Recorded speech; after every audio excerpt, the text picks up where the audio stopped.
Hello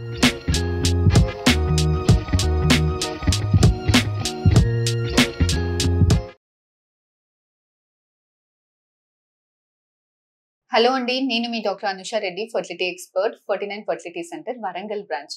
మగవాళ్ళలో sperm DFI test అంటే ఏంటి, ఎవరికి చేయిస్తాము, ఈ స్పర్మ్ సీమన్ అనాలిసిస్ కి డిఎఫ్ఐ కి డిఫరెన్స్ ఏంటి అన్న టాపిక్ గురించి మనం ఈ రోజు మాట్లాడుకుందాం. యూజువల్ గా సీమన్ అనాలిసిస్ అనేది బేసిక్ టెస్ట్ అండి మగవాళ్ళకి. దీంట్లో మనకి స్పర్మ్ నెంబర్ ఎంత ఉంది, కౌంట్, మొటిలిటీ ఎలా ఉంది, స్పర్మ్ మార్ఫలాజికల్ గా బయటికి చూడటానికి సైజుల ప్రకారం ఎన్ని స్పర్మ్స్ బాగున్నాయి అన్నది మాత్రమే సీమన్ అనాలిసిస్ లో తెలుస్తుంది. ఈ సీమన్ అనాలిసిస్ కంప్లీట్ గా నార్మల్ గా ఉన్నప్పటికీ, అంటే కౌంట్ కదలికలు నార్మల్ గా ఉన్నప్పటికీ కూడా చాలా మంది మగవాళ్ళల్లో ప్రెగ్నెన్సీ రావడానికి, వాళ్ళ ఫీమేల్స్ ప్రెగ్నెన్సీ రావడానికి ఇబ్బంది అవుతుంది, లేదంటే రిపీటెడ్ గా మిస్క్యారేజెస్ అవుతుంటాయి. సో ఇలాంటి వాళ్ళు న్యాచురల్ గా కన్సీవ్ అవ్వడానికి కానీ, ఐయుఐలో కానీ, ఐవీఎఫ్ లో కానీ ప్రెగ్నెన్సీస్ రావడానికి చాలా ఇబ్బంది పడుతుంటారు. యూజువల్ గా టైం ఐవీఎఫ్ చేసినప్పుడు మనకి ఎగ్స్ బయటకు వచ్చాయి, ఎగ్స్ నార్మల్ గానే ఉన్నాయి, ఎగ్ లోపలికి స్పర్మ్ కలిపినప్పుడు ఫర్టిలైజేషన్ బాగానే ఉంది, 3వ రోజు మటుకి పిండం పెరుగుతుంది, కానీ 3వ రోజు నుంచి 5వ రోజు మటుకి బ్లాస్ట్ కన్వర్షన్స్ చాలా తక్కువగా ఉన్నాయి.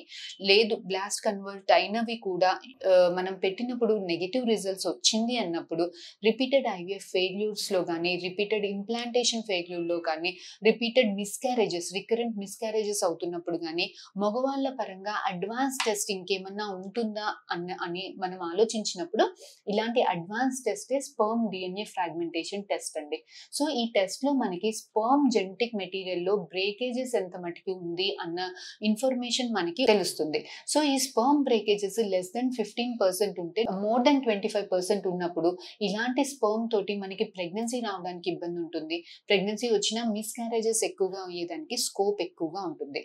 సో 25% కన్నా ఎక్కువగా ఉన్నప్పుడు మరి ఏం చేయాలి, వీళ్ళు నెక్స్ట్ ప్రెగ్నెన్సీ ప్లాన్ చేసుకునే కన్నా ముందు ఏం జాగ్రత్తలు తీసుకోవాలి అని అంటే, యూజువల్ గా డిఎన్ఏ ఫ్రాగ్మెంటేషన్ ఎప్పుడు ఎక్కువ ఉంటుంది, ఏజ్ తో పాటు ఎక్కువ ఉంటుంది, ఏదైనా ఇన్ఫెక్షన్స్ ఉన్నా, ఆల్కహాల్ స్మోకింగ్ అలవాట్లు ఉన్నా, ఒంట్లో స్ట్రెస్ ఎక్కువ ఉన్నప్పుడు, స్లీప్ ప్యాటర్న్స్ అడిక్వేట్ గా లేనప్పుడు, వారికోసిల్స్ లాంటివి ఏమన్నా ఉన్నప్పుడు, ఇలాంటి genetic material break down, long duration of abstinence అంటే హస్బెండ్ వైఫ్ కలవకుండా లాంగ్ డ్యూరేషన్ మటుకి స్పర్మ్ ఒంట్లోనే ఉన్నప్పుడు, ఇలాంటి స్పర్మ్ ఒంట్లో ఉన్న స్ట్రెస్సెస్ అన్నిటికీ ఎక్స్పోజర్ ఉంటుంది కాబట్టి జెనెటిక్ మెటీరియల్ బ్రేక్ డౌన్ అనేది ఎక్కువగా ఉంటుంది.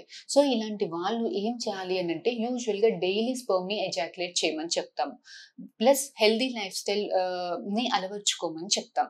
అంటే హెల్దీ లైఫ్ స్టైల్ అంటే యూజువల్ గా alcohol not more than 2 times per week అండి.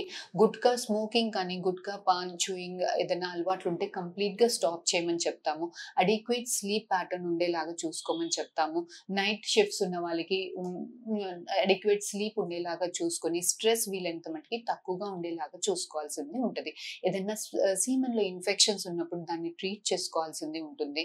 Other related factors, antioxidants కానీ, మల్టీవైటమిన్స్ కానీ, ఫుడ్ లో కానీ ఎక్కువ మటుకి fresh fruits, green leafy vegetables, nuts, omega 3 rich గా ఉండే ఫిష్, సాల్మన్ ఫిష్ ఇలాంటివి ఎక్కువగా తీసుకోమని చెప్తాం. నట్స్, సీడ్స్ ఎక్కువగా తీసుకోమని చెప్తాం.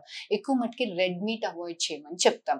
సో ఇలాంటి జాగ్రత్తలన్నీ తీసుకున్న తర్వాత వారికోసిల్స్ ఏమన్నా ఉంటే సర్జికల్ కరెక్షన్ చేసుకొని, కొన్ని ఫిల్టర్స్, ఇలాంటి స్పర్మ్ ని నెక్స్ట్ టైం మనం ఐయుఐ లో కానీ, ఐవీఎఫ్ లో కానీ యూజ్ చేసుకునే కన్నా ముందు కొన్ని ఫిల్టర్స్ ఉంటాయి, మైక్రో ఫ్లూయిడిక్స్ అని. ఇప్పుడు మనం ఫిల్టర్ అంటే ఆక్వాగార్డ్ నుంచి ఏదైతే వాటర్ ఉంటుందో, వాటర్ పంపిస్తే ప్యూర్ వాటర్ ఎలా అయితే వస్తుందో, అలాగే మైక్రో ఫ్లూయిడిక్స్ అనేవి కూడా కొన్ని ఫిల్టర్స్ లాంటివి ఉంటాయండి.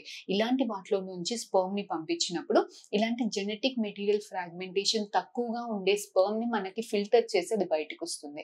సో ఇలాంటి స్పర్మ్ ని మనం నెక్స్ట్ టైం ఐవీఎఫ్ లో కానీ, ఐయుఐ లో కానీ యూజ్ చేసుకున్నప్పుడు మనకి క్వాలిటీ ఆఫ్ స్పర్మ్ బాగుంటుంది కాబట్టి సక్సెస్ రేట్స్ అనేవి ఎక్కువగా ఉండేదానికి స్కోప్ ఉంటుంది.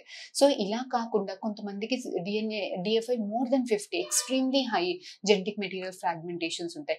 ఇలాంటి వాళ్ళకి కొన్ని మెడికేషన్స్ ఇచ్చి డైలీ శాంపిల్ ఎజాక్యులేట్ చేయమని చెప్పి, డైరెక్ట్ గా టెస్టిస్ నుంచే టీజా పద్ధతులు, నీడ్ నీడిల్ వేసి టీజర్ పద్ధతిలో స్పర్మ్ ని తీసుకొని అలాంటి స్పర్మ్ ని ఐవీఎఫ్ లో యూస్ చేసుకుంటాం. సో ఇది మగవాళ్ళలో అడ్వాన్స్డ్ టెస్ట్ అండి. డిఎఫ్ఐ టెస్ట్ అనేది అడ్వాన్స్డ్ టెస్ట్. దీని ద్వారా మనకి నెక్స్ట్ 1-2 టైమ్స్ ఫెయిల్ అయినప్పుడు లేకపోతే రిపీటెడ్ గా మిస్క్యారేజెస్ అయినప్పుడు మనం IVF selection, sperm selection technique లో ఏమైనా అడ్వాన్స్డ్ టెక్నాలజీ యూస్ చేయాలా అన్న ఇన్ఫర్మేషన్ అనేది మనకి ఇది ఇస్తుంది. సో ఇలాంటి అడ్వాన్స్డ్ టెస్ట్లు కానీ, advanced microfluidics technologies, teaser technology అన్నీ కూడా మన 49 ఫర్టిలిటీ సెంటర్ లో అవైలబుల్ గా ఉంది.